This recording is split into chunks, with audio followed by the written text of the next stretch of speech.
when he came here in 2002. It was a police department in somewhat turmoil.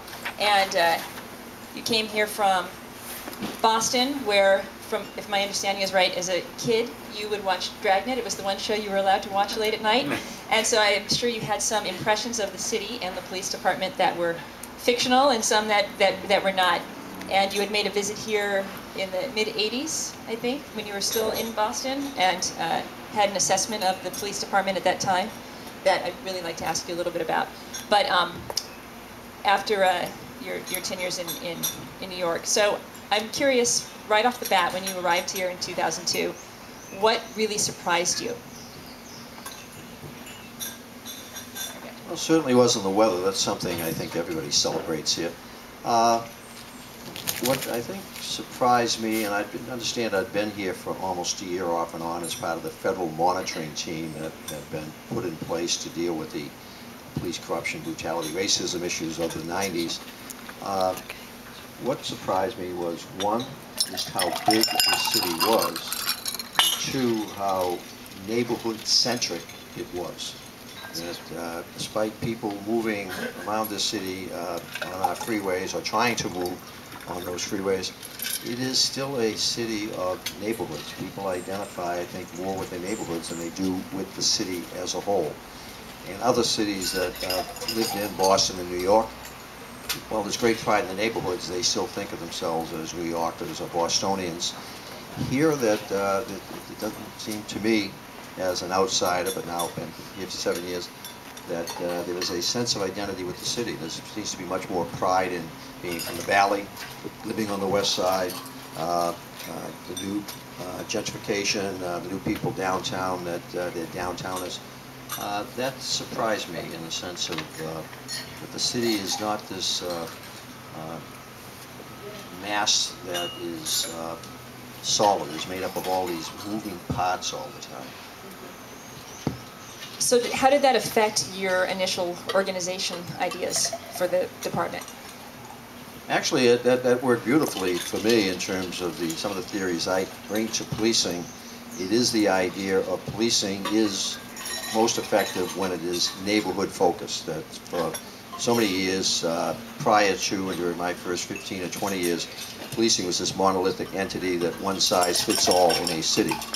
And a lot of what I'm about is empowerment as a police leader, as a leader. I'm a transformative leader, but I'm somebody that also attempts to surround myself with very smart people and delegate to them powers and responsibility, people that have a shared vision. In the case of this city, I want people around me who share the vision that cops count, police matter, that we can make a difference, and that have ideas about how we can do that, but that they don't have to be held hostage to goals and visions that set at police headquarters and then cannot be modified at all in the very diverse neighborhoods of the city. So what I've tried to do is push down to in our case, they're called areas. There are 21 area stations, and tried to make them 21 miniature police departments that are focused on the issues within, oh, that's better, thank you, are focused on the issues within their geographic area of concern. Because that's how this city thinks of itself, that if you live in Brentwood, you think of yourself as Brentwood, less so than being a part of Los Angeles. If you live in South Central, that you think of yourself from that area rather than the city as a whole. So for me, that worked out beautifully because my style of policing, if you will, my management style, is to decentralize and to push down, because no two neighborhoods are the same. No two neighborhoods have the exact same set of priorities and concerns. When I go up to the west side, I'm as apt to get complaints about leaf blowers on Sunday mornings as I am when I go down to the south side about the drive-by shootings occurring at all hours of the day and night. Each neighborhood has its own set of problems, and to try to treat them with just one type of medicine just doesn't work. How open was the department to that change?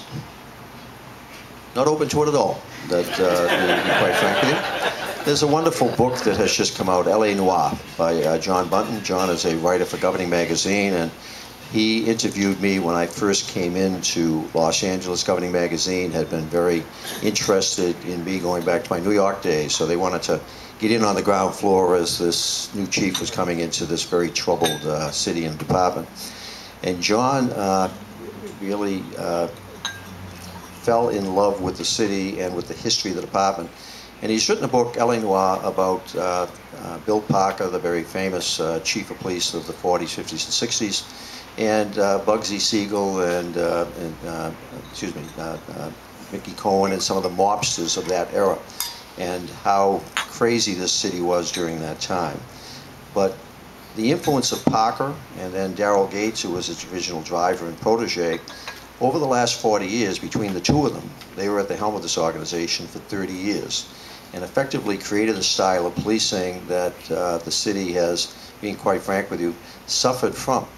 In the sense, the idea was that the police department was to be apart from the citizens it served. The term "the thin blue line" was coined by Parker in the 60s, and it wasn't to represent that the line was so thin. It was the idea that it was a line of demarcation. The 38th parallel in Korea is no more or less significant than the thin blue line was in Los Angeles, keeping the police apart from the communities. And unfortunately, for a large part of that 40 years, keeping the police apart from the community, the police were also expected to keep many communities apart from each other, particularly the African American population, keep them down there, keep them under control, don't let them bother the rest of the city. And as the Latino population grew, the idea was also, in those early 40s, 50s, and 60s, keep that population under control. And it created a phenomenal hostility between the public, large parts of the public, the minority public, and the police force. And so the difficulty of coming in, I'm, in a short period of time, trying to deal with 30 years of legacy of a department that was very inclusive, very self-centered, celebrated its political independence from the political leadership of the city.